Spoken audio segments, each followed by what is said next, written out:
तैयार हो जाइए बाजार के भरपूर एक्शन के लिए। वायदा कारोबार की आज सितंबर सीरीज का है आखिरी दिन और दुनिया भर के बाजारों से बेहद कमजोरी के संकेत, सेंचुरी मारकर नीचे खुलने के संकेत देता हुआ एग्जैक्ट निफ्टी। और बड़ा सवाल ये कि क्या 11,000 का लेवल आज बचा पाएंगे? लेंगे जवाब। शेयर बाजार लाइव में आप सबका स्वागत है। नमस्कार, मैं हूं अनिल सिंघवी। और नमस्कार, मैं हूं दीपांशु भंडारी। एक्सपायरी दिन के लिए तैयार हो जाइए। मार्केट्स में काफ़ी वॉलेटिलिटी रही है, पर आज मार्केट्स की चाल कैसी रहेगी ये है बड़ा सवाल। और कौन से ट्रिगर्स पर हमें नज़र रखनी चाहिए, अनिल जी सबसे पहले यही बताइए। बिल्कुल दीप, और ट्रिगर्स के लिहाज से अगर आप देखें तो डेफिनेटली ग्लोबल मार्केट से जो ट्रिगर आते दिख रहे हैं भारतीय बाजारों के लिए सबसे बड़ी और अहमियत वाले वही ट्रिगर है। उम्मीद के विपरीत अमेरिकी बाजारों में जबरदस्त कमजोरी देखने को मिली और ये कमजोरी वाकई में परेशान करने वाली रही, क्योंकि जैसा सोच रहे थे वैसा कुछ नहीं हुआ। 200 पॉइंट ऊपर थे भारतीय बाजारों के बंद होने के वक्त डाउ फ्यूचर्स, लेकिन बंद हुए 500 अंक के नीचे जाकर।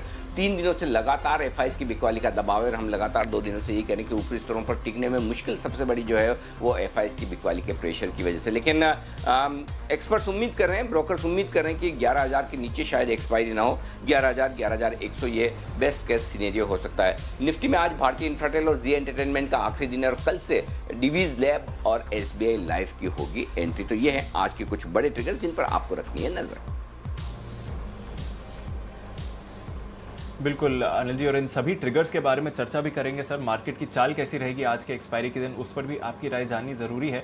पर मार्केट्स की बात करें सर, उससे पहले आज जो फिट इंडिया मूवमेंट के प्लेटफॉर्म पर प्रधानमंत्री मोदी बात करने वाले हैं और जो ये बड़ा इवेंट है इसके बारे में बात करिए सर। क्योंकि मार्केट्स में हम लोग रोज़ बात करते हैं तो मेंटल चुस्ती की तो ज़रूरत है, बट फिजिकल फिटनेस की कितनी ज़रूरत है उसके बारे में बताइए सर। और आपका फिटनेस मंत्र क्या है, ज़रा इसके बारे में भी हमें बताइए।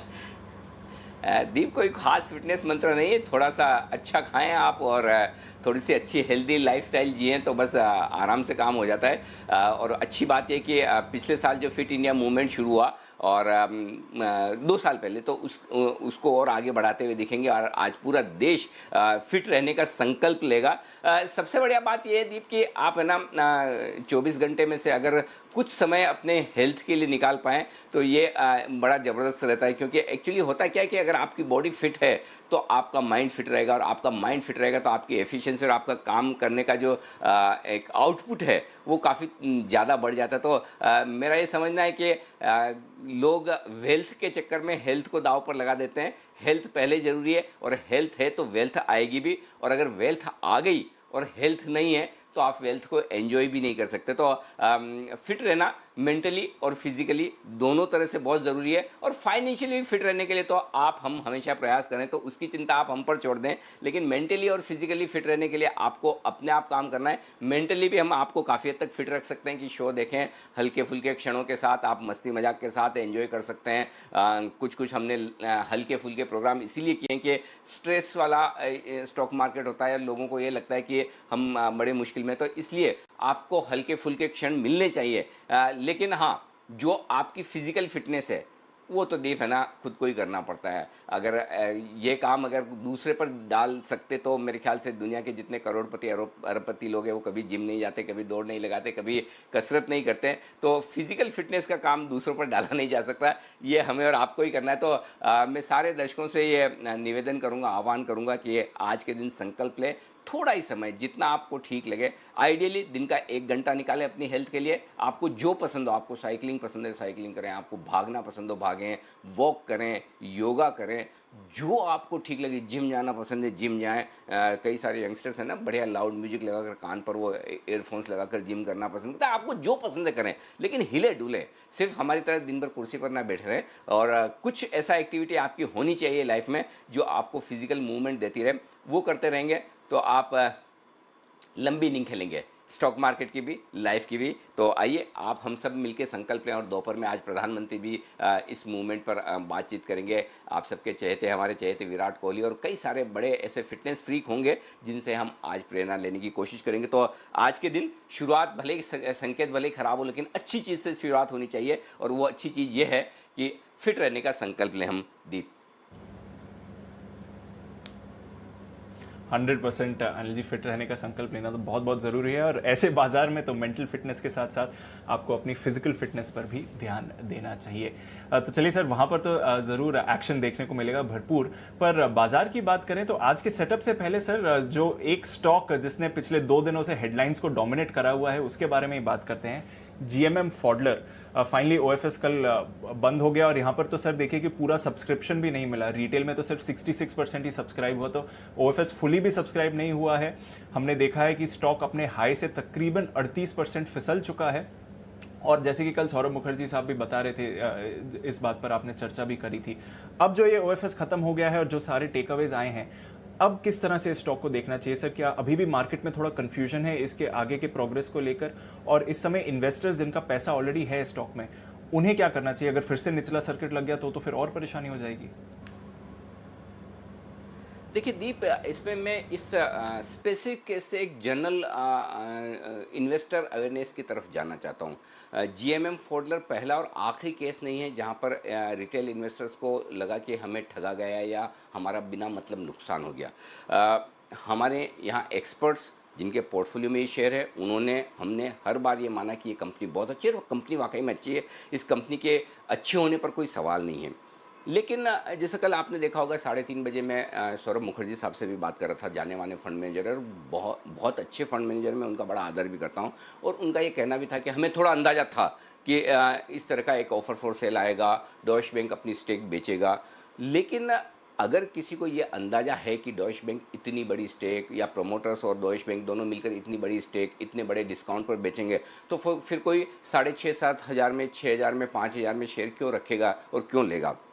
वो अपनी जगह है, हम उसमें नहीं जा रहे हैं। मेरा पॉइंट सिंपल है, अगर कोई कंपनी एक बड़ा कदम उठाती है अपने बिजनेस को लेकर, वो बिजनेस को लेकर बड़ा कदम क्या हो सकता है? कोई वो अपना बिजनेस है, बड़ा साइजेबल बिजनेस बेचे, है ना, कोई बिजनेस का 25%, 50%, 75% हिस्सा रखने वाला एक कारोबार अलग कर दे, बेचे, कोई रीस्ट्रक्चरिंग, अमालगमेशन, मर्जर, एक्विजिशन करे, या फिर कोई प्रोमोटर्स तेज़ी से अपनी स्टेक बढ़ाए या घटाएं, राइट, या फिर इस तरह का कोई ऑफर फॉर सेल बड़ा है। अब ऐसी सिचुएशन में अगर फंड मैनेजर्स वो स्टॉक को होल्ड करते हैं या खरीदना चाहते हैं या बेचना चाहते हैं, उनके पास तो एक्सेस है, प्रमोटर्स को फ़ोन लगाया, उठाया, बात कर ली। और कल मैं देख भी रहा था, बड़ी इंटरेस्टिंग चीज़ दिखी कि एक कोई ट्विटर पर महानुभाव हैं, उनके 35-40 हज़ार फॉलोअर हैं, और उन्होंने जीएमएम फॉडलर के मैनेजमेंट से ट्विटर पर बातचीत भी की, और उन्होंने उनको जवाब भी दिया। उनका जीएमएम फॉडलर के मैनेजमेंट का ये कहना था कि कुछ वेस्टेड इंटरेस्ट हैं जो हमारे स्टॉक के पीछे लगे। अब अगर आपको लगता है कि वेस्टेड इंटरेस्ट है, तो फिर आप सिर्फ ट्विटर पे एक आदमी को क्यों जवाब दे रहे हैं? आकर मीडिया से बात क्यों नहीं करते, अपनी बात क्यों नहीं रखते? हम तो प्लेटफॉर्म दे रहे हैं सब लोगों को। और सिंपल सी बात ये है, अगर एसएलबी में कुछ स्टॉक्स बोरो किए गए और वो बोरो करके मार्केट में वॉल्यूम हुआ है, तो उस पर सवाल तो पूछा जाएगा। मेरा पॉइंट सिंपल ये है कि क्या इम्पोर्टेंट इन्फॉर्मेशन जो आपके इन्वेस्टमेंट डिसीजन को प्रभावित कर सकती है, वो जानने का हक सिर्फ फंड मैनेजर्स को है, हमारे रिटेल इन्वेस्टर्स को नहीं।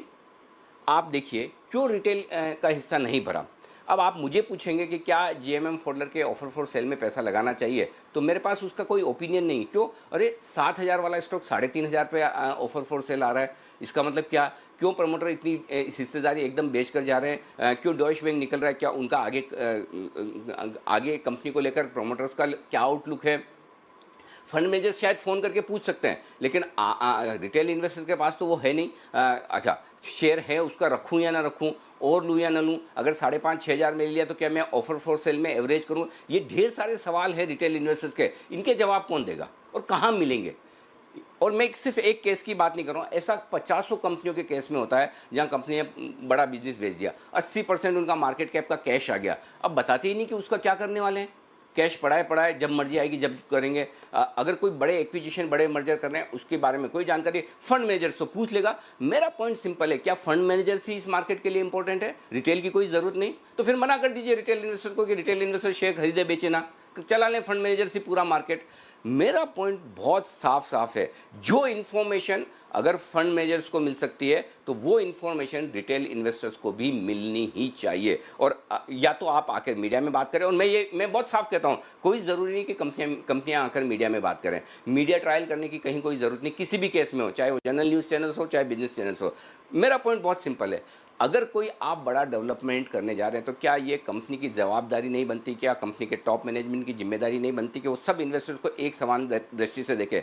मोदी जी का भी एक वोट है, मेरा भी एक वोट है, और हर एक आदमी का डेमोक्रेसी में एक वोट है, सब बराबर है वोट देने के मामले में। तो फिर इन्वेस्टमेंट के मामले में बड़ा इन्वेस्टर बड़ा क्यों और छोटा इन्वेस्टर छोटा क्यों? जी नहीं, इन्फॉर्मेशन जानने का हक एक शेयर वाले को भी उतना ही है जितना 10 लाख शेयर का शेयर होल्डर है उसको है। तो ऐसी सिचुएशन में अगर कंपनी आकर बात न करे, कोई बात नहीं, वेल एंड गुड, आपकी मर्जी है, और कोई जरूरी भी नहीं कि आपको मीडिया से बात करनी, लेकिन यह जरूरी होना चाहिए कि कंपनी ने अगर कोई डिसीजन लिया है तो उसका एक इन्वेस्टर प्रेजेंटेशन बनाइए। जो इंफॉर्मेशन आप फंड मैनेजर्स के साथ साझा कर रहे हैं वही इंफॉर्मेशन आप एक्सचेंजेस पे भेजिए, और एक्सचेंजेस पे भेजेंगे तो हर इन्वेस्टर पढ़ सकता है कि कंपनी ने जो डिसीजन लिया उसके पीछे क्या मंशा है, और उसके बेसिस पे मैं डिसीजन ले सकूं कि मुझे मेरे इन्वेस्टमेंट के साथ क्या करना है। क्या ये हक गलत है?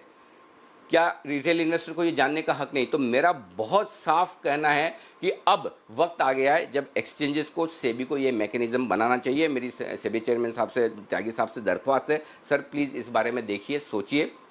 रिटेल इन्वेस्टर्स और फंड मैनेजर्स के मामले में, इंफॉर्मेशन मिलने के मामले में ये किसी तरह का कोई डिस्क्रिमिनेशन नहीं होना चाहिए। जितनी इंफॉर्मेशन लाख शेयर रखने वाले को मिलेगी उतनी ही इंफॉर्मेशन एक शेयर रखने वाले को मिलनी चाहिए। इन्वेस्टमेंट डिसीजन दोनों के लिए इंपॉर्टेंट है। हर आदमी अपने अपनी कैपेसिटी के हिसाब से, अपनी पूंजी के हिसाब से, अपने रिस्क के हिसाब से शेयर खरीदता है, तो फिर बड़े और छोटे इन्वेस्टर में फर्क बंद होना चाहिए। कंपनियों के लिए ये गाइडलाइन बनाई जाए कि आप जो भी बड़े काम करने जा रहे हैं और जब इसका ऐलान करें, और जिसके बेसिस पर अगर मुझे मेरे इन्वेस्टमेंट पे कॉल लेना है, मुझे रखना है, खरीदना है, बेचना है, तो उसकी पूरी जानकारी सबके लिए एक साथ दी जाए, या तो किसी को ना दी जाए या दी जाए तो सबको दी जाए। और मैं इस बात के फेवर में नहीं हूं कि किसी को नहीं दी जाए। आप फंड मैनेजर्स को दे रहे हैं, अच्छी बात है, कोई दिक्कत नहीं, मुझे उसमें दिक्कत नहीं। मुझे दिक्कत इस बात में कि बेचारे छोटे इन्वेस्टर्स को क्यों नहीं? क्या उनकी ये गलती कि वो छोटे हैं?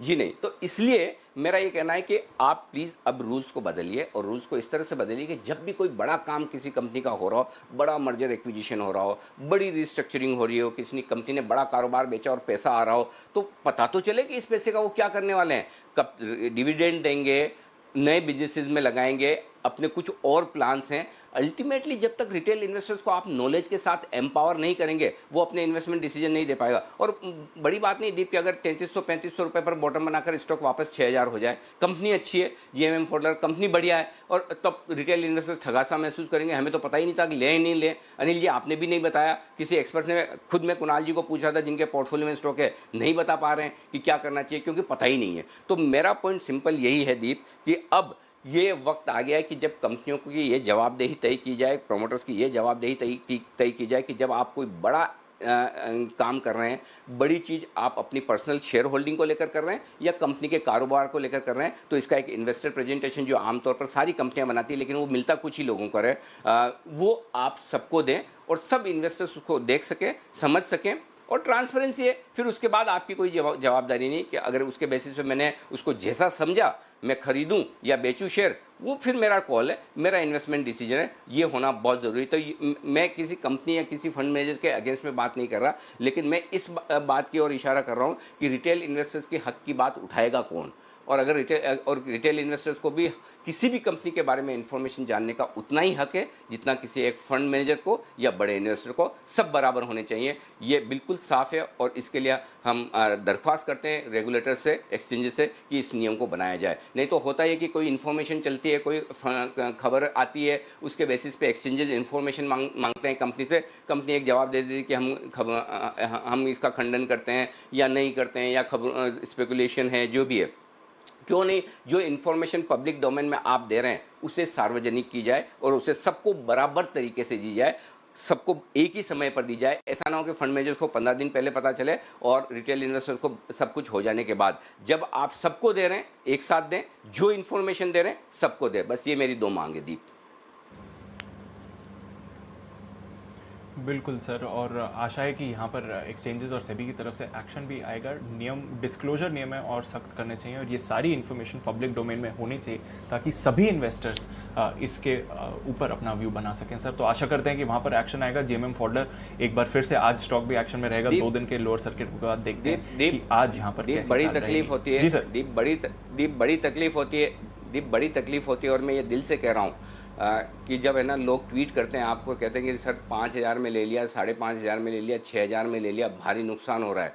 अगर किसी रिटेल इन्वेस्टर के पास 10, 20, 50 शेयर है और उसकी कैपिटल आधी रह जाए, ये कहना बड़ा आसान है। अच्छा, और मैं एक और चीज़ कह दूँ कि फंड मैनेजर्स कह सकते हैं कि ठीक है, गिर गया कोई बात नहीं, ये उनका पैसा नहीं है, वो दूसरों का पैसा मैनेज कर रहे हैं। परफॉर्मेंस कुछ भी आए, उनके लिए तो उनका रिटर्न आना स्वाभाविक है। ये कहना बहुत आसान है, जब खुद शेयर खरीदे ना तब पता चलता है कि नुकसान होने का मतलब क्या है। मुझे बहुत तकलीफ़ होती है कि अच्छी कंपनियों के प्रोमोटर्स, अच्छे प्रोमोटर्स जो बढ़िया कंपनियां बना रहे हैं, बढ़िया बिजनेस बना रहे हैं, वो सेलेक्टिवली बात करना पसंद करते हैं, लेकिन पब्लिक डोमेन में आकर बात नहीं करते हैं। वो हर फंड में जो कोई हर तरीके से उसको एंटरटेन करेंगे, लेकिन अगर यही बात रिटेल इन्वेस्टर को इन्फॉर्मेशन देने की आएगी तो पीछे हट जाएंगे। ये बहुत तकलीफ देने वाली बात है, और मैं बहुत दिल से, और एक्चुअली मैं कल से बहुत दुखी हूँ इस चीज़ को लेकर कि क्यों ऐसा सिस्टम नहीं होना चाहिए जिसमें रिटेल इन्वेस्टर को उनका हक मिले।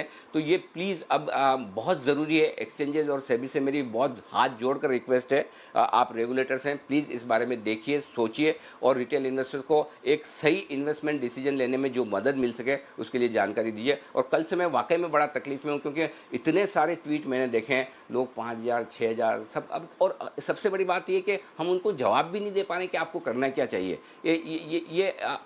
और फिर होता इसीलिए कि हम जब कहते हैं कोई कंपनी बहुत अच्छी है, एमएनसी कंपनी है, बढ़िया ट्रैक रिकॉर्ड है, अच्छा काम कर रही है, इसे ले लीजिए, और उसके बाद जब स्टॉक आधा रह जाए बिना किसी वजह के और किसी को पता ना हो, तो वहाँ पर लोगों को फिर लगता है कि अरे ये मार्केट हमारे काम का ही नहीं है, स्टॉक मार्केट में आना ही नहीं है। तो जो इन्वेस्टर नाराज होकर मार्केट छोड़कर चले जाता है, इक्विटी इन्वेस्टमेंट से निकल जाता है, वो भी हमारी जिम्मेदारी है कि अगर कोई इन्वेस्टर आ रहा है, अपनी गलती से नुकसान करता है, समझ में आता है, लेकिन ऐसी चीज़ें जो बदली जा सकती है, ऐसी चीज़ें जो कम की जा सकती है, कम से कम उनकी वजह से नुकसान ना हो, ये होना बहुत ज़रूरी है। हो सकता है दीप, मैं शायद ज़्यादा कुछ कह गया हूँ भावनाओं में बहकर, लेकिन मुझे लगा कि जो मेरे दिल में है मुझे कह देना चाहिए, और मैं दिल से वाकई में बहुत दुखी हूँ। नहीं सर, आप तो हमेशा रिटेल इन्वेस्टर्स के हित में ही अपनी आवाज़ उठाते हैं, और जो हमने देखा है कि रिसेंटली भी जो जी बिजनेस की मुहिम रही है ऑपरेशन मार्केट माफिया को लेकर, हफ्ता वसूली को लेकर, और भी जो आपने चेंजेस के लिए पुश किया है, वहाँ पर हमने एक्शन भी आते हुए देखा है। तो आशा करते हैं कि एक बार फिर से एक्सचेंजेस और सेबी की तरफ से यहाँ पर भी एक्शन आएगा, ताकि रिटेल इन्वेस्टर्स भी इन्फॉर्मेशन का फ़ायदा उठा सकें और पब्लिकली सारी इन्फॉर्मेशन अवेलेबल हो।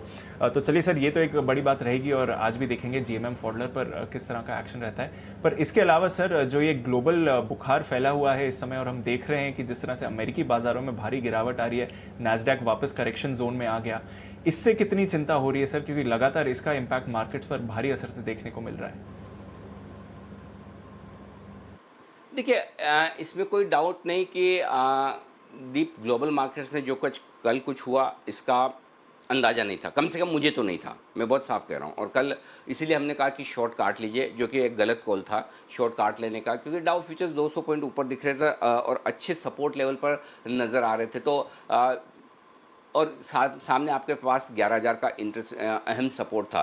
तो कल दोपहर में ये अंदाज़ा हमारा गलत निकला कि अमेरिका में एक मजबूत सेशन हो सकता है और उसके बेसिस पे शॉर्ट काट लेने चाहिए। लॉन्ग करना है तो आप बिल्कुल डेफिनेटली सामने हेजिंग के साथ लॉन्ग करें कि जैसे मसलन 11,200 का कॉल लीजिए, 11,300 का बेचिए, 21,200 का कॉल लेकर 21,500 का बेचिए, तो वहाँ पर आपका नुकसान कम होगा। अगर कल आपने बैंक निफ्टी का जो पुट ऑप्शन हमने खरीदने की राय दी थी 21,400 का 70-75 रुपये के आसपास, उसमें हो सकता है 40-50 पॉइंट का आपको आज सुबह नुकसान हो, लेकिन वो नुकसान बुक कर लीजिए। 40-50 पॉइंट का नुकसान बैंक निफ्टी में रीजनेबल है और इस तरह की ओवरनाइट वॉलेटिलिटी में रह सकता है। लेकिन कुछ कॉल होते हैं जो आपके इमेजिनेशन के बाहर होते हैं। कल 200 पॉइंट की जहां तेजी है, वहां पर 900 पॉइंट का 800 पॉइंट का इंट्राडे में डाउ का मूवमेंट और 500 पॉइंट नीचे बंद होगा, ये अंदाजा नहीं लगा पाए, तो ये गलती है। और या जो भी आप इसको समझें कि अनएक्सपेक्टेड करेक्शन कल ग्लोबल मार्केट्स में दिखा, तो वो अपनी जगह है। लेकिन जो कुछ ग्लोबल मार्केट्स में हो रहा है वो थोड़ा सा परेशान करने वाला होता दिख रहा है दीप, क्योंकि प्रॉब्लम ये है कि वॉलेटिलिटी बहुत ज़्यादा है। सितंबर का महीना इस तरह का रहेगा, सतर्क और सावधान रहने का अंदाजा था, लेकिन अब जिन लेवल्स पर अमेरिकी बाजार और हम आ चुके हैं,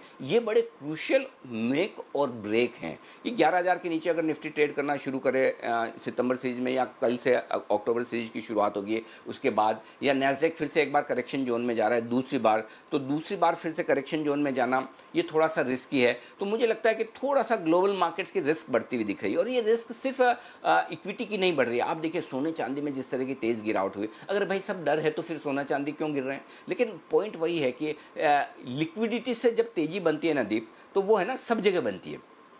पैसा है ना, तो लोगों को लगता है कि अच्छा ये बढ़ गया, ये मैं नहीं खरीद पाया तो वो खरीद लें। जैसे होता है ना कि भाई आप टीसीएस नहीं ले पाए तो चलो इन्फोसिस और एचसीएल टेक ही ले लें, और वो नहीं ले पाए तो सास्केन और सेक्सॉफ्ट ले लें। तो वही तरीका एसेट क्लासेस में भी होता है। इक्विटी नहीं ले पाए तो गोल्ड सिल्वर ले लें, या कुछ और खरीद लें, दूसरे कमोडिटीज़ ले लें, या करेंसी ले लें। तो जब ये पूरा इस तरह का माइंडसेट से जो आप एसेट्स, रिस्की एसेट्स खरीदते हैं कि जल्दी जल्दी पैसा बन जाएगा, वो माहौल जब बदलता है तो फिर बिकवाली सब जगह होती है। नहीं तो अगर इकोनॉमी खराब है, 2 साल अमेरिका की कोई हालत नहीं सुधरेगी, 0% इंटरेस्ट रेट है, तो फिर गोल्ड सिल्वर क्यों गिरे? गोल्ड सिल्वर तो मजबूत रहने चाहिए, बढ़ने चाहिए। तो आप इस पूरे अमेरिका के जो एपिसोड हैं, जिस तरह की वॉलेटिलिटी हो रही है, उसको ये देखिए कि इलेक्शन के पहले अब आपके पास 1-1.25 महीना है, राइट? तो 1-1.25 महीना आपको वॉलेटिलिटी और कमजोरी का सामना करना पड़ सकता है। जाहिर सी बात है कि हर देश के लिए इलेक्शन इंपॉर्टेंट है, और अमेरिका के इलेक्शन पूरी दुनिया के लिए इंपॉर्टेंट है। तो अब बड़ा आपको मूव या बड़ा डायरेक्शन इलेक्शन के नतीजों के बाद मिलेगा। तो न सिर्फ सितंबर का महीना आपको मुश्किल से निकालना पड़ा, बल्कि हो सकता है अक्टूबर का महीना भी आपको सतर्कता और सावधानी से निकालना पड़ेगा। और जो सितंबर के महीने में आपको अगर याद हो, 3 सितंबर को दीप मैंने पहली ट्रेडिंग सेशन थी, जहाँ तक मेरा ख्याल है 3 सितंबर को, जो मैंने राय दी कि आप लार्ज कैप्स में शिफ्ट हो जाइए मिड कैप और स्मॉल कैप शेयरों से। आज भी वही राय है, मिड कैप और स्मॉल कैप शेयरों से लार्ज कैप शेयरों में शिफ्ट होइए, वहाँ पर सेफ्टी ज़्यादा है, रिस्क कम है। मिड कैप स्मॉल कैप शेयरों के लिए अगले 4 हफ्ते थोड़े और मुश्किल भरे रह सकते हैं। तो वहाँ पर आप बहुत सेलेक्टिवली, इसका मतलब ये नहीं कि सारे मिड कैप शेयर गिर जाएंगे या कुछ भी नहीं चलेगा, वो सेलेक्टिव अगर आप ट्रेड कर सकते हैं तब तो अलग बात है। अदरवाइज लार्ज कैप्स में सेफ्टी थोड़ी बेहतर है या फिर रिस्क कम है, इसको ध्यान में रखिए। तो ग्लोबल मार्केट्स थोड़े से आपको अनकंफर्टेबल होने का इशारा कर रहे हैं। जी दीप। बिल्कुल सर, और इसलिए लगातार अनिल जी भी आपको इस पूरे महीने ही बता रहे हैं किस तरह से ग्लोबल मार्केट में वॉलेटिलिटी है और आपको अपनी पोजीशन कैसे बनानी चाहिए। फाइनली सर, फिर आज के बड़े ट्रिगर पर आते हैं, एक्सपायरी, वो भी ऐसे समय में जहां पर ग्लोबल मार्केट्स आप समझा रहे थे इतने वॉलेटाइल हैं। किस तरह का एक्शन आज देखने को मिल सकता है फिर? देखिए दीप, एक्सपायरी के लिहाज से देखिए, मैं पहले आपको संकेत बता दूं, इसमें तो कोई डाउट नहीं कि ग्लोबल संकेत तो नेगेटिव साइड पर है ही, राइट? और बाकी संकेतों में आप जो एफआईज के संकेत हैं वो बड़े ख़राब है। मैं विस्तार से आगे बात करूंगा, और लगातार हम 3 दिनों से यही बात कर रहे हैं दीप के सबसे बड़ी दिक्कत बाजार की यही कि आपके लिए एफआईज के संकेत बड़े नेगेटिव होते हुए दिख रहे हैं, उनकी बिकवाली बड़ी भारी पड़ती हुई दिख रही है। उसके बाद आप देखिए डीआईज के संकेत पॉजिटिव साइड पे हैं, वायदा कारोबार के संकेत पॉजिटिव है, नेगेटिव नहीं है। सेंटिमेंट न्यूट्रल से नेगेटिव हो चला है, और ट्रेंड न्यूट्रल है इस वक्त आपके लिए। आइए अब आज की रेंज बता दूं, 10,950, 11,025 ये आज के लिए सपोर्ट जोन है। 11,200, 11,300 आज के लिए हाई रेंज निफ्टी की मान के चलिए। बैंक निफ्टी 20,800, 20,950 पहला सपोर्ट रेंज है बैंक निफ्टी का, और अगर इसके नीचे फिसले तो 20,550, 20,700 अगला सपोर्ट जोन होगा। बैंक निफ्टी के लिए 21,150, 21,350 हायर रेंज है, जहां पर प्रॉफिट बुकिंग आने की संभावना है। अगर इसे पार किया तो 21,450, 21,550 आज दिन के लिए मजबूत सेलिंग जोन है। ये आपके लिए सारे लेवल्स हैं, रेंज के लिहाज से ये लेवल्स हैं। जी दीप। बिल्कुल, तो ये आज के लिए जो रेंज निकल कर आ रही है वो नज़र में रखनी चाहिए। आज की जो छोटी, मीडियम और बड़ी रेंज होंगी वहाँ पर कैसा एक्शन है, क्योंकि आप बता भी रहे थे कि लगातार रेंज बड़ी होती जा रही है, तो आज के लिए क्या लेवल्स निकल कर आते हैं? दीप, आज के लिए लेवल से 11,025, 11,150 आज के दिन की छोटी रेंज मानकर चलिए, और 11,000 से लेकर 11,200 ज़्यादा संभावना है कि इस 200 पॉइंट की रेंज में हम काम चला लें, 11,000 के आसपास सपोर्ट ले लें। लेकिन फिर भी 10,950, 11,250 ये आपके लिए बड़ी रेंज बनाकर आप चल सकते हैं।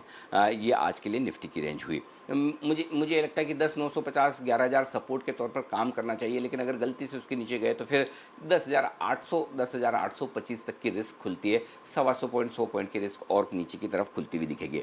बैंक निफ्टी 20,950, 21,150 ये आज की छोटी रेंज है।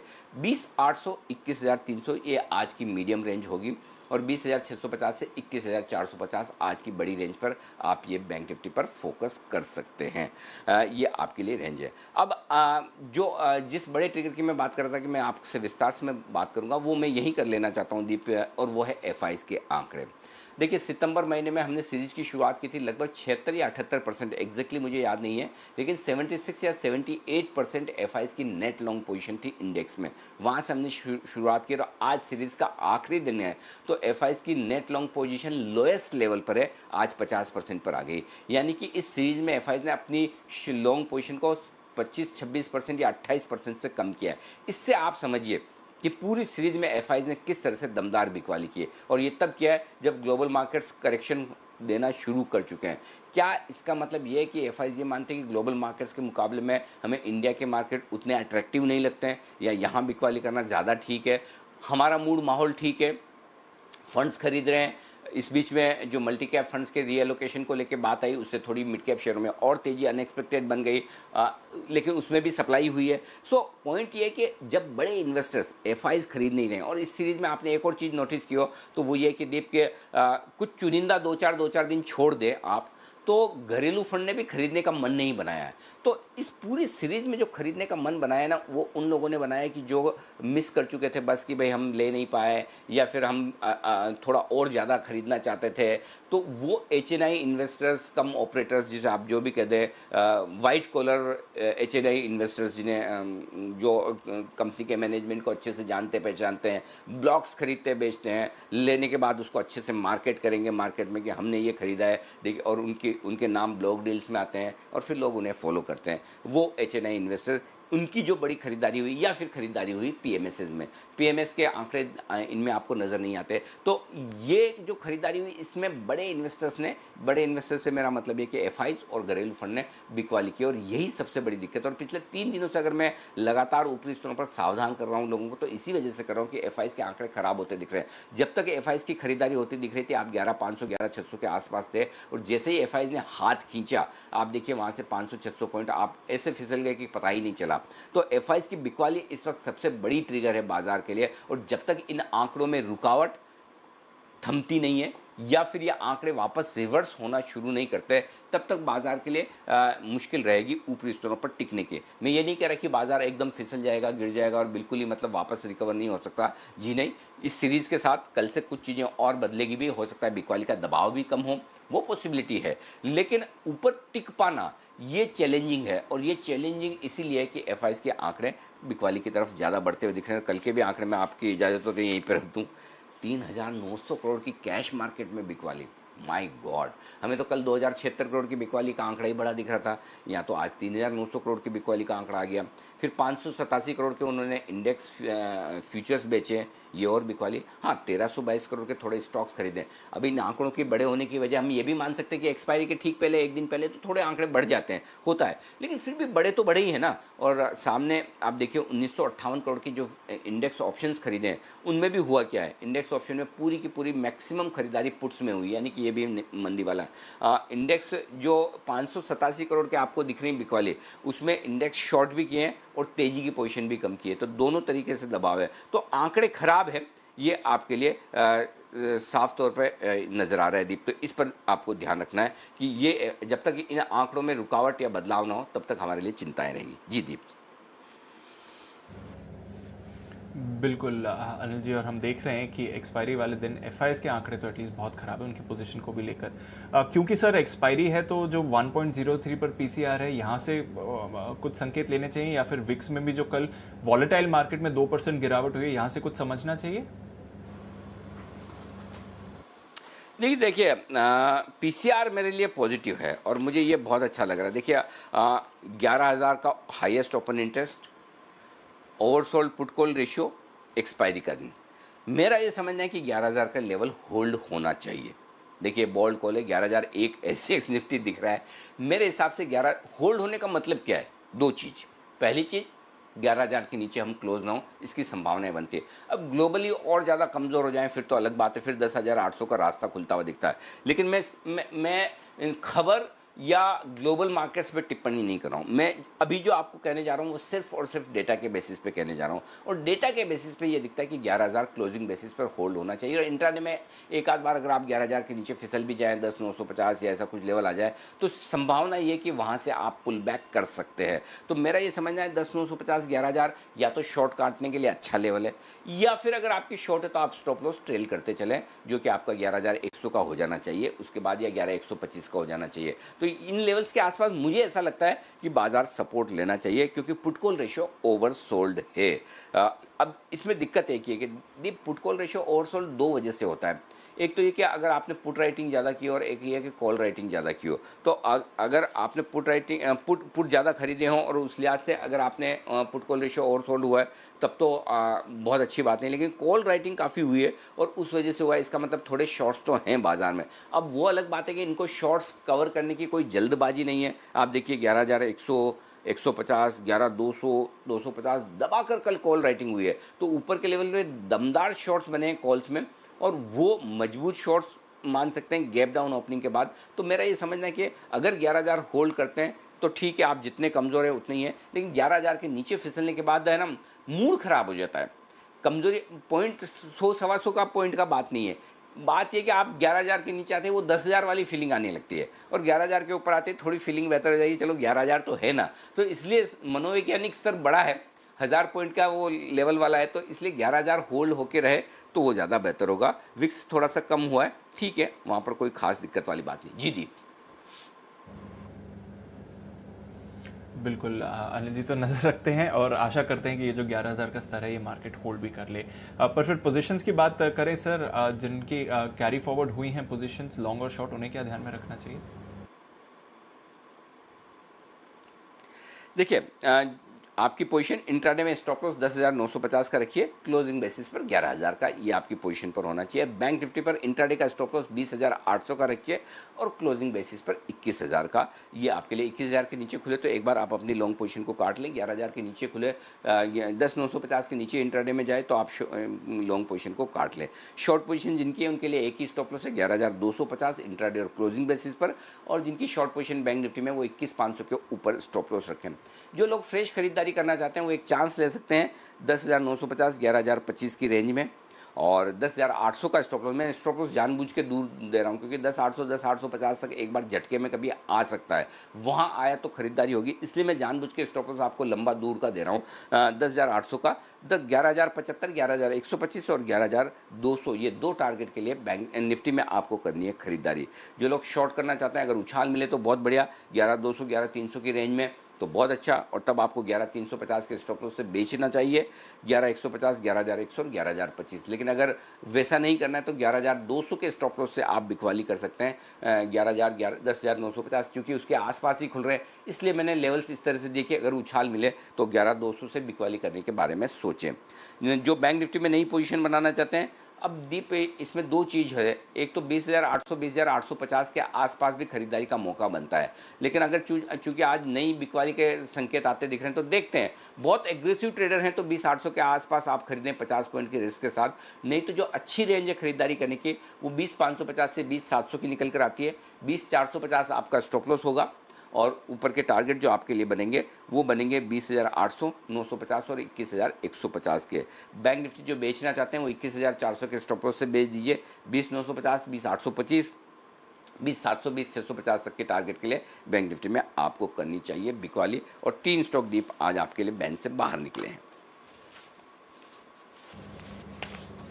फाइनली बैन लिस्ट तो कम हो गई है, सिर्फ एक ही स्टॉक आज बचता है बैन में, जो है इंडिया बुल्स हाउसिंग, और वो भी आज एक्सपायरी के बाद निकल जाएगा। पर नजर रखिए, ये है आपका पूरा मार्केट का एक्शन। सर, फंड फ्लो का डेटा तो आपने समझा दिया, वायदा कारोबार के संकेत से भी आपने कहा 11,000 एक इंपॉर्टेंट लेवल है, पर कोई और लेवल जहां पर नजर रखनी चाहिए जहां तक वायदा कारोबार के संकेत? देखिए, बेसिकली डेटा वही, और वायदा कारोबार में भी दीप वही सिंपल है। देखिए 11,000 इंपॉर्टेंट सपोर्ट लेवल है, 45 लाख शेयरों का ओपन इंटरेस्ट है। 11,100 आपके लिए रस्साकशी वाला लेवल है, 11,100 के नीचे खुल रहे हैं 27 लाख शेयर वहाँ पर ऑलरेडी पुट में है। 19 लाख शेयर 11,200 के हैं, तो बेसिकली ये हो जाएगा कि 51 लाख शेयर रिस्क पर है। और अगर 11,000 तोड़ दिया तो लगभग 1 करोड़ शेयर निफ्टी में आपके ऐसे होंगे लॉन्ग पोजीशन वाले जो रिस्क पर आ जाएंगे, और जो अगर अपनी पोजीशन कम करने की कोशिश करेंगे तो 10,950 तक नीचे की तरफ बाजार आ सकता है। ये सिंपल है। ऊपर की तरफ 11,200 के पार निकल कर टिके तो ही सोचेगा कि बाजार मजबूत हो रहा है। अब बेसिकली आपको 11,200 की रेंज ये ध्यान में रखनी है। इस रेंज को किस तरफ बाजार तोड़ता है उस हिसाब से फ्रेश मूव मानिए। बैंक निफ्टी 21,000 8 लाख शेयरों का ओपन इंटरेस्ट है, उसके नीचे टिके तो तेजी की पोजीशन और कम होने का खतरा। फिर अगला अहम सपोर्ट सीधा 20,500 पर आता है। 21,500 ये पार नहीं होगा तो 20,500 21,500 के बीच में 21,000 अहम लेवल। दीप ये है लेवल जिन पर आपको ध्यान रखना है जी।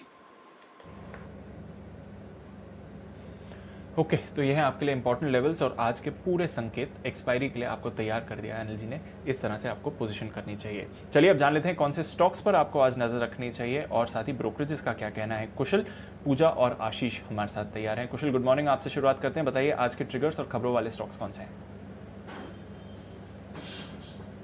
Good morning Deepanshu. आप देखिए भारतीय इंफ्राटेल और जी एंटरटेनमेंट का निफ्टी में आज आखिरी दिन है और कल से डेविस लैब और एसबीआई लाइव जो है वो शामिल होते हुए नजर आएंगे। साथ ही ग्रासिम और सीसीआई के मामले में एनसीएलटी में आज सुनवाई होनी है। यहाँ पर दरअसल सीसीआई ने कंपनी पर 301 करोड़ रुपए का जुर्माना लगाया है, तो उसको लेकर अभी किस हिसाब से गतिविधियां निकल कर आती हैं वो देखना होगा। इसके अलावा एलगी इक्विपमेंट्स 1:1 बोनस इन्होंने इशू किया था जिसकी आज एक्स डेट है, तो यहाँ पर भी आप अपना फोकस बनाकर रखिए। और कुछ आईपीओ अपडेट्स जो अभी चल रहे हैं मार्केट्स में, जिसमें एंजल ब्रोकिंग का आईपीओ जो है आज इसका आखिरी दिन है। दूसरे दिन आईपीओ ऑलमोस्ट 1.5 टाइम्स भरता हुआ नजर आया था और रिटेल का जो पार्टिसिपेशन अब तक दिखा है वो 2.8 टाइम्स का है। इसके अलावा अगर आप कैम्स का आईपीओ देखें तो कल इनका आईपीओ बंद हुआ था और 47 गुना जो है ये भरता हुआ नजर आया था और रिटेल का पार्टिसिपेशन जो है 5.5 टाइम्स हमें देखने को मिला। साथ ही केमकॉन आईपीओ, यहाँ पर रिटेल निवेशकों का रुझान काफी बेहतर था। कल के दिन इसका भी आईपीओ बंद हुआ था और 149 टाइम्स ये सब्सक्राइब होता हुआ नजर आया। और साथ ही अगर आप जीएमएम फॉडलर की बात करें तो यहाँ पर अनिल जी ने आपको पूरे विस्तार से जानकारी दे दी है। और इसके अलावा अगर आप इंफ्रास्ट्रक्चर और रेलवे स्टॉक्स देखें वो आज फोकस में रहेंगे, क्योंकि भारतीय कंपनियां ही जो है अब अहमदाबाद और मुंबई के बुलेट ट्रेन प्रोजेक्ट्स में हिस्सा ले पाएंगे। और इसमें जो कंपनियों के नाम जिन्होंने बोली लगाई है उसकी मैं आपको जानकारी दे देता हूं। Ircon international, JMC projects, NCC, Tata projects, J Kumar infra और एलएनटी जैसी कंपनियां शामिल है। इसके अलावा इरकॉन इंटरनेशनल के लिए एक और पॉजिटिव खबर आती हुई दिखी है। मिनिस्ट्री ऑफ रेलवे से इनको 9 रोड ओवर ब्रिजेस बनाने का ऑर्डर मिला है और ये कुल ऑर्डर साइज जो है 400 करोड़ रुपए का है। मौजूदा मार्केट कैप ऑलमोस्ट 3800 करोड़ रुपए की, यानी कि 10% जो है कुल मार्केट कैप का ये ऑर्डर मिलता हुआ दिखा है। और ओएनजीसी की भी अगर बात करें तो सूरत के ओएनजीसी प्लांट में जो है गैस लीकेज की वजह से एक भीषण आग लगी है। फर्दर डिटेल्स अभी तक अवेटेड है। और अंत में जो जाइडस वेलनेस है उस पर खबर है कि क्यूआईपी के जो फ्लोर प्राइस है 1775 रुपए 85 पैसे पर तय किया गया है और मौजूदा भाव से ये करीब 3.25% प्रीमियम पर जो है प्राइस तय किया गया है। बिल्कुल, तो ये सारे स्टॉक्स हैं जहां पर हमें नजर रखनी चाहिए। इसके साथ ही कुछ और स्टॉक्स और फंड एक्शन है जहां पर आज एक्शन देखने को मिलेगा। वो लिस्ट पूजा के पास है। गुड मॉर्निंग पूजा, बताइए। जी, रूट मोबाइल पर आज नजर रखिए। यहाँ पर गोल्डमैन सैक्स की तरफ से खरीदारी हुई है, करीब 4.5% हिस्सेदारी की खरीदारी हुई है और अब हिस्सेदारी बढ़कर 5.2% हो चुकी है। सनफार्मा भी आज फोकस में है। कंपनी ने रियोमेट, ये एक डायबिटीज की दवा है जिसका कि वॉलंटरी रिकॉल किया है और सनफार्मा इसी के साथ ही साथ 7वीं कंपनी बन चुकी है जिन्होंने ये ड्रग रिकॉल किया गया है। यहाँ पर एनडीएमए की मात्रा यूएस एफडीए की अनुमत सीमा से काफी अधिक थी, इस वजह से ये दवा रिकॉल की गई है। एक और फार्मा स्टॉक्स आज फोकस में रहेगा, डॉक्टर रेड्डीज। एक और पॉजिटिव खबर कंपनी के लिए, यूएस एफडीए की तरफ से कंपनी की एक दवा को मंजूरी मिल चुकी है और इसका इलाज पैराथायराइड बढ़ने पर इस दवा का इस्तेमाल होता है। तो आज डॉक्टर रेड्डीज भी फोकस में रहेगा।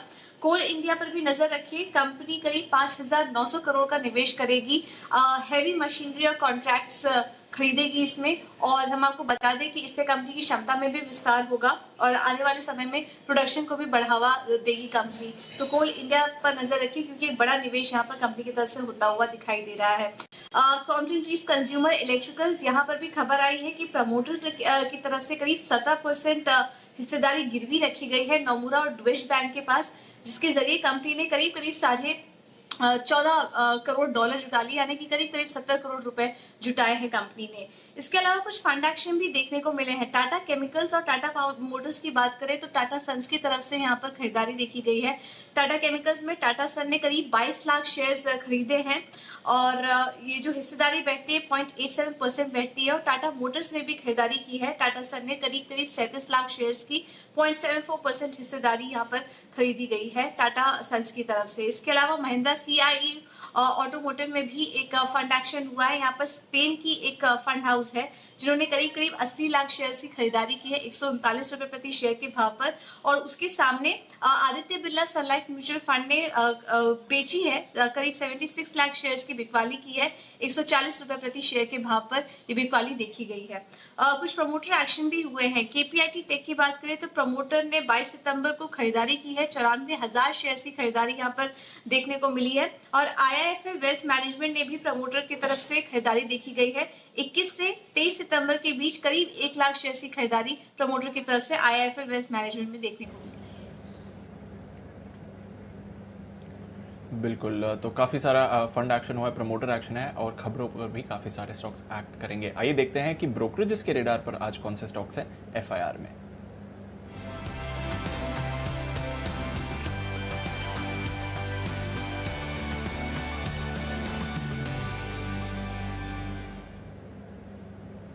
गुड मॉर्निंग आशीष, बताइए आज कौन सी रिपोर्ट्स हैं आपके पास? गुड मॉर्निंग दीपांशु, ढेर सारी रिपोर्ट्स आई हैं। सबसे पहले आप देखिए HUL, यहाँ पर CLSC की एक रिपोर्ट आती हुई दिखी है। आउट परफॉर्म की रेटिंग को बरकरार रखा है 2525 रुपए के लक्ष्य लिए 2052 जो है कल की क्लोजिंग है। और इनका मानना है कि डिटर्जेंट की कीमतें जो इन्होंने घटाई हैं करीब 6 से 14%, इससे आगे जाके मार्केट शेयर में बढ़िया बढ़त देखने को मिलेगी। JP मॉर्गन की रिपोर्ट है, बायोकॉन पर न्यूट्रल की रेटिंग को बरकरार रखा है 415 रुपए के लक्ष्य के लिए 424 जो है कल की क्लोजिंग है। कह रहे कि अगस्त महीने में अगर आप देखें तो वॉल्यूम्स के लिहाज से थोड़ी सी गिरावट देखने को मिली है। टाटा मोटर्स पर JP मॉर्गन की रिपोर्ट है, अंडरवेट की रेटिंग को बरकरार रखा है 90 रुपए के लक्ष्य के लिए, लेकिन कमेंट्री जो है पॉजिटिव है। ये मान रहे कि अगले 3 साल में जो कर्ज की स्थिति है उसमें काफी सुधार देखने को मिलेगा। ICICI बैंक पर JP मॉर्गन की रिपोर्ट है, ओवरवेट की रेटिंग को बरकरार रखा है 430 रुपए के लक्ष्य के लिए 352 जो है कल की क्लोजिंग है। इनका मानना है कि असेट क्वालिटी में स्थिरता देखने को मिल रही है। फिनिक्स मिल्स HSBC की रिपोर्ट है, खरीदारी किराए को बरकरार रखा है, लक्ष्य 850 से बढ़ाकर 860 कर दिया है, 572 जो है कल की क्लोजिंग है। इनका मानना है कि अगले कुछ महीने मॉल कंपनीज के लिए थोड़े से चुनौतीपूर्ण रहेंगे, लेकिन फिनिक्स मिल्स का कंपनी बैकग्राउंड, प्रमोटर बैकग्राउंड बेहद मजबूत है, जिसके चलते स्टॉक पर बुलिश है। हिंडाल्को पर CLSC की रिपोर्ट है, खरीदारी किराए को बरकरार रखा है, लक्ष्य 230 से घटाकर 225 कर दिया है, लेकिन इनका मानना है कि आगे जाकर अर्निंग्स आउटलुक काफी बढ़िया देखने को मिला है। M&M फाइनेंस HSBC की रिपोर्ट है, होल्ड की रेटिंग को बरकरार रखा है, लेकिन लक्ष्य 112 से बढ़ाकर 125 कर दिया, 120 जो है कल की क्लोजिंग है। ये कह रहे कि मिड क्वार्टर अपडेट्स में कंपनी का जो आउटलुक है इसमें स्थिरता देखने को मिल रही है। फिलहाल के लिए आखिरी रिपोर्ट है चोला फाइनेंस पर, सिटी की रिपोर्ट है, जहां पर कवरेज की शुरुआत की गई है, खरीदारी किराए के साथ 300 रुपए का लक्ष्य दिया, 230 रुपए की कल की क्लोजिंग है। और इनका मानना है कि बेहतरीन प्रोडक्ट मिक्स के चलते आगे जाके भी कंपनी में ग्रोथ देखने को मिलेगी।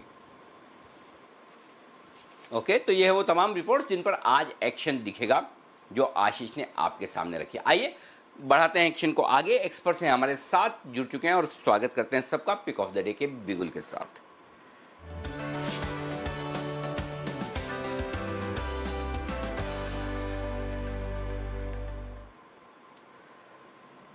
आइए वागले साहब, करिए आप शुरुआत। गुड मॉर्निंग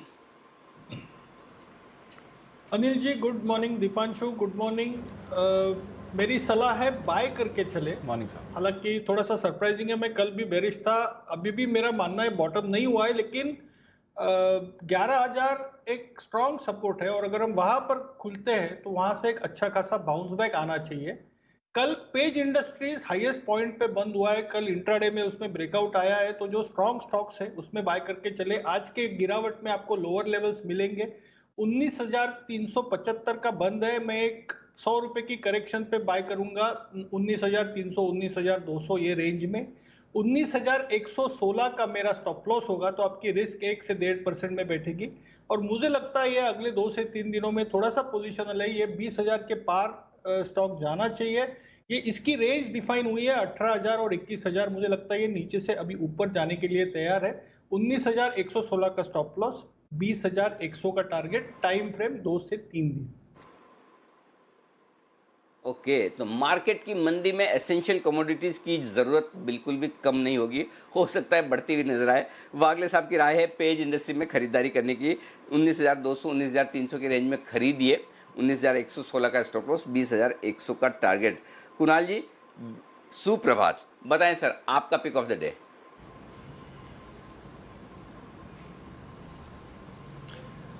सुप्रभात अनिल जी, सुप्रभात दीपांशु। अनिल जी, सबसे पहले तो आप ये जो पीली कमीज है जो कि बंसल जी की सबसे फेवरेट शर्ट है आपकी, इसमें बड़ा खिल रहे हैं अनिल जी। और साथ ही आज सवेरे मैंने आपकी तस्वीरें देखी वर्जिश करते हुए, तो अनिल जी सुबह पहले जब वो तस्वीरें देखी और मैं उसी समय उठा था सो करके, तो अनिल जी बहुत ग्लानि हो रही थी कि कहाँ आप एक तरफ इतनी कसरत कर रहे हैं और कहाँ हम लोग सो रहे हैं अनिल जी। तो उसके लिए भी आपका धन्यवाद जगाने के लिए अनिल जी। नहीं, बिल्कुल भी नहीं, ग्लानि की बात नहीं है। अपने अपने हिसाब से आप जो जितना कर सकें हेल्थ के लिए थोड़ा समय दें। वो तस्वीरें पोस्ट करने के पीछे मकसद यही है, अगर कुछ लोग इंस्पायर हो सकें और करना शुरू करें, जितना करें, अगर घंटा भर करें तो बेस्ट है, नहीं तो 5-15 मिनट कुछ नहीं कर पाएँ तो मैं सीरियसली बताऊँ कुणाल जी, आप कुछ मत करिए, सिर्फ दिन में 11 सूर्य नमस्कार कर लीजिए, बस इतना कर लेंगे ना उतना काफ़ी है। उसके बाद अगर आपका इंटरेस्ट बन जाए, बढ़ जाए तो और करिए, लेकिन सिर्फ 11 सूर्य नमस्कार, और 11 सूर्य नमस्कार करने में 10 मिनट भी नहीं लगते हैं। मतलब मेरी स्पीड से करेंगे तो और भी कम, लेकिन अगर आप आराम से फुल स्ट्रेचिंग के साथ करिए, आपका 10 मिनट में काम हो जाएगा। 10 मिनट निकालना तो बड़ी बात नहीं। तो चलिए, आप और बाकी सब लोग इंस्पायर हों, ऐसी मेरी उम्मीद है। बताएं सर आपका pick of the day. Anil ji देखिए, गिरावट आज होगी, लेकिन गिरावट में एक स्टॉक है जो खरीदने की मेरी राय है। सबसे पहले तो अनिल जी डिस्क्लेमर है कि मेरा अपना निजी निवेश इस स्टॉक में काफी अरसे से है, बहुत बार हम लोग इसकी बात भी कर चुके हैं। स्टॉक का नाम है Sumitomo chemicals. Chemical stocks Anil ji मुझे लगता है कि अभी भी बड़ी तेजी दिखाएंगे और गिरावट में ही अवसर होता है खरीदने का। तो आज अगर मान लीजिए गिरावट दिखती है तो सुमिटोमो केमिकल्स को खरीदें। यहाँ पर 294 रुपए पर 294 पर एक पोजिशनल स्टॉप लॉस रखें। 330 के टारगेट से मेरी राय में सुमिटोमो केमिकल्स को इन स्तरों पर बाय करना चाहिए। ओके, किरण जी नमस्कार सर, बताएं आपका पिक ऑफ द डे।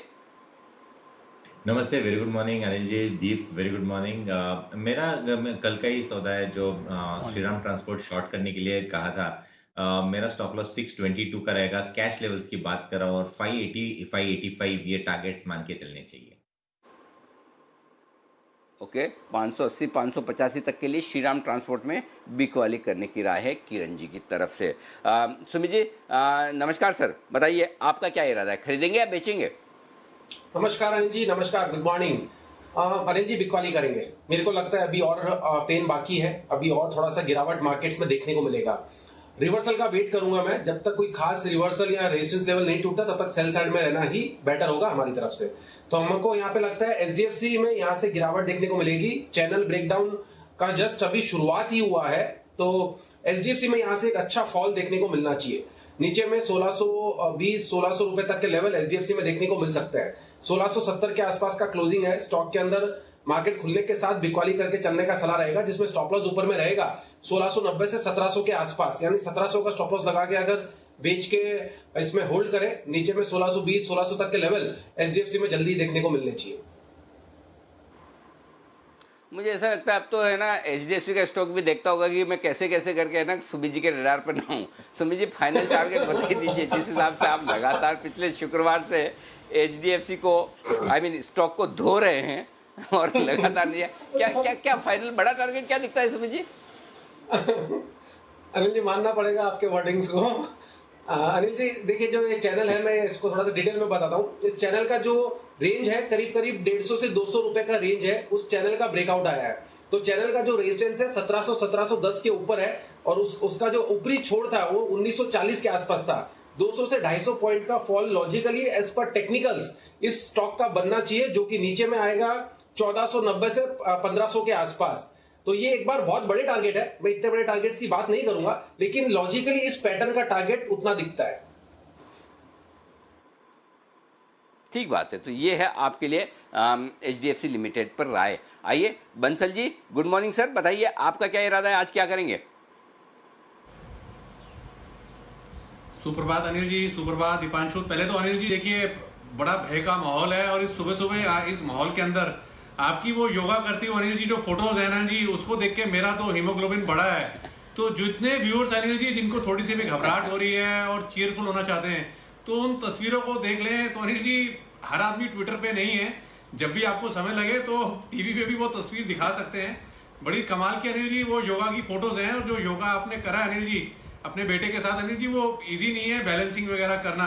तो hats off to you Anil ji. और इसी अवसर पर देखिए अनिल जी, मैं आज इतने भय के माहौल के अंदर अनिल जी एक बड़ी अच्छी एक वेल्थ क्रिएशन का आइडिया लेके आया हूँ, और मेरी राय है लंबी अवधि के लिए गोल्ड को खरीदने की। अनिल जी, पिछले 2-3 दिनों से गोल्ड पे बिकवाली की राय दे रहा था मैं, और कल भी जब बिकवाली की राय दी उसके बाद भी 500 रुपए गोल्ड गिरा है। देखिए अनिल जी, सिंपल सा लॉजिक है। 1990 में 1 किलो गोल्ड में आती थी मारुति 800, 2000 के अंदर आती थी 1 किलो गोल्ड के अंदर स्टीम, 2005 के अंदर 1 किलो गोल्ड में आती थी अनिल जी इनोवा, 2010 में 1 किलो गोल्ड में आती थी फॉर्च्यूनर, अब 2020 में आती है 1 किलो गोल्ड के अंदर BMW X1। तो अनिल जी, जितने HNIs हैं इस पैनल में, सुमित बागाड़िया जी, कुणाल सरोगी जी, संदीप जैन जी, इनसे गुजारिश है कि सब 1-1 किलो गोल्ड लेके रख लें। 2030 में अनिल जी 1 किलो गोल्ड में पता नहीं जेट आएगा कि नहीं आएगा, बट अगर ये तीनों 1-1 किलो गोल्ड लेंगे तो डेफिनेटली 2030 में एक जेट आएगा, जिसमें अनिल जी हम सब लोग बैठ के आपके प्राइवेट आइलैंड पे जाएंगे। तो लंबी अवधि के लिए गोल्ड को खरीदें, रेगुलरली स्लोली खरीदें। गजब की रिटायरमेंट प्लानिंग की है। आप कर लीजिए, कोई आइलैंड खरीदे, कोई उससे जेट खरीदे, मेरा काम तो आप लोगों के साथ हो जाएगा। लेकिन आइडिया ठीक है। अच्छा, कुछ और आए ना आए, कोई रोल्स रॉयस या इस तरह की गाड़ी तो आ ही जाएगी। तो ये इंटरेस्टिंग डेटा निकाल के लाए बंसल जी। आप भी मतलब है ना, रिसर्च गजब की कर रहे थे। देखो, आपको परसों बोला उसका असर कितना हुआ। आपने एकदम नई और बेहतरीन रिसर्च की है। परसों मैंने कहा ना 3M पे करने की क्या जरूरत थी, कुणाल जी से पूछ लेते हैं। तो बंसल जी ने देखिए तुरंत प्रभाव से तगड़ी वाली रिसर्च निकाली। तो गोल्ड खरीदे, ये है बंसल जी की राय। बहुत बहुत शुक्रिया बंसल जी गोल्ड खरीदवाने के लिए। देश की महिलाएं आज बहुत प्रसन्न होगी आपकी ये बात सुनकर, और अगर हम सब लोग फॉलो करेंगे तो हमारे लिए भी। आइए राजेश पालिया साहब से लेते हैं उनकी पिक। पालिया साहब बताएं sir. So good morning Anil ji, good morning Deepanshu ji. Anil ji, जो आज की पिक रहेगी वो शॉर्ट करने की रहेगी, और वो रहेगी हीरो मोटर। हीरो मोटर में अगर हम देखें तो कल सेकंड हाफ में एक अच्छा प्रेशर देखने को मिला, स्टॉक में नियर टर्म चार्ट पे एक ब्रेकडाउन देखने को मिला है। तो हमें लगता है हीरो मोटर यहाँ से और प्रेशर दिखा सकता है। स्टॉक में 2910 2900 तक के लोअर साइड के टारगेट आते हुए दिखना चाहिए। तो इसको हम यहाँ पे शॉर्ट करने की सलाह देंगे 2990 के स्टॉप लॉस से। 2910 और 2900 के टारगेट के लिए हीरो मोटर शॉर्ट करने की सलाह रहेगी आज के लिए पिक ऑफ द डे में। ओके, तो यहाँ पर बिकवाली करने की राय हीरो मोटो पे। आइए सेठी साहब हमारे साथ हैं। सेठी साहब नमस्कार सर, बताएं आपकी picks of the day. Good morning Anil ji, good morning Dipanshu. देखिए, बाजार में तो एक भारी गिरावट का दौर चल रहा है, और कल मतलब एक्सट्रीमली वोलेटाइल भी है। कल हमने लास्ट आवर ऑफ ट्रेड में एक अच्छा बाउंस बैक देखा था नीचे से, जब आपने ये खबरें चलाई कि आज पीएम मोदी एक मीटिंग करेंगे आरबीआई के साथ भी, और उस समय डाउ फ्यूचर्स भी 200 पॉइंट के करीब तेजी में थे, बट कल रात को डाउ में 525 पॉइंट की गिरावट हुई है। अब उसके तर्ज पे आज जब हम 125 पॉइंट के करीब नीचे खुलने जा रहे हैं, जो एसजीएक्स निफ्टी अभी दिखा रहा है, अगर उतनी गिरावट के साथ खुलते हैं तो यहाँ पे मुझे लगता है शॉर्ट करना भी रिस्की हो सकता है, बिकॉज थोड़ी भी कोई पॉजिटिव न्यूज आएगी तो बाजार में एक बाउंस बैक आ सकता है। एक तो उसके 2-3 ट्रिगर है। एक तो डाउ फ्यूचर्स कैसे बिहेव करता है ड्यूरिंग द डे, वो देखना होगा। फिर आज एफएनओ की एक्सपायरी है, फिर ये जो मीटिंग की बातें कल चल रही थी तो उसका भी एक पॉजिटिव इंपैक्ट आ सकता है। तो ओवरऑल इतनी गिरावट के बाद शॉर्ट नहीं करना है। मुझे लगता है one can play for a intraday bounce. और यहाँ पे 2 स्टॉक मैं रेकमेंड करना चाहूंगा जहां पे बिल्कुल रडार पे रखने चाहिए या गिरावट पे खरीदारी करनी चाहिए। पहला स्टॉक रहेगा टाटा केमिकल्स, जहां पे कल खबरें थी कि टाटा सन्स ने खरीदारी करी है। स्टॉक अच्छा है, फंडामेंटल्स अच्छे हैं, और आज अगर ये स्टॉक भी नीचे खुलता है इस गिरावट में तो मुझे लगता है यहाँ पे खरीदारी करने के मौके ढूंढने चाहिए। आज का ही मेरा इसमें लक्ष्य रहेगा 305 रुपए का। और जो दूसरा स्टॉक है वो भी डिफेंसिव प्ले है। कंपनी का नाम है कोलगेट पामोलिव। स्टॉक में अच्छी खासी स्ट्रेंथ है, और मुझे लगता है अगर ये स्टॉक भी आज निचले लेवल्स पे मिले, जिस तरह से बाजार खुलने जा रहे हैं, मुझे लगता है वहां पे खरीदारी करनी चाहिए। इस स्टॉक में भी आज ड्यूरिंग द डे मुझे लगता है 1375 1380 तक के लेवल्स बिल्कुल आ सकते हैं। ओके, तो दो स्टॉक है जहां पर खरीदारी करनी है आपको। टाटा केमिकल, जहां पर प्रोमोटर्स ने बढ़ाई हिस्सेदारी, टाटा सन्स ने बड़ी इंटरेस्टिंग हिस्सेदारी बढ़ाई, टाटा मोटर्स में भी और टाटा केमिकल्स में भी। ये इंटरेस्टिंग है, इस पर करेंगे फोकस।